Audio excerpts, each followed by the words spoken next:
Hello, welcome to another tutorial video, and in today's video tutorial guide I'll be showing you how you can import two or more images at once on Pixellab. How you can import two or more images at once at Pixellab. So without wasting much of your time, let's get right into this video. So to import it, just go over to this middle icon on Pixellab over here, down here, and when you're there on this import, so the next thing you do now is you need to click on this import as many images you want to bring in. Let's say I want to bring in 3 images.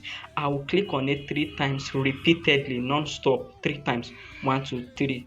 So with that, I'll just wait for it to load. So it will take me to my gallery, and when I'm in gallery, I'll click on the first one, click on the second one, and click on the third one, and I have it. See, 1 2 3 4, and we have this over here.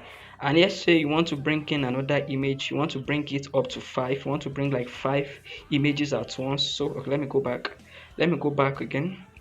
So I'll click on this import button as many times as the image I want to bring. I want to bring in 5 images now, so I'll click on it repeatedly for 5 times, 1 2 3 4 5.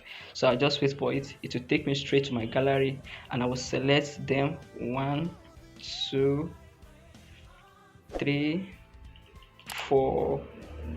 Okay, I clicked on it 4 times, so it's 1 2 3 4, and you can see 1 2 3 4. So as many times as you want to import the image, you can actually bring it. So if you find this video helpful, kindly like this video, subscribe to the channel, and click the notification bell to get a lot of tutorial videos. Thank you for watching.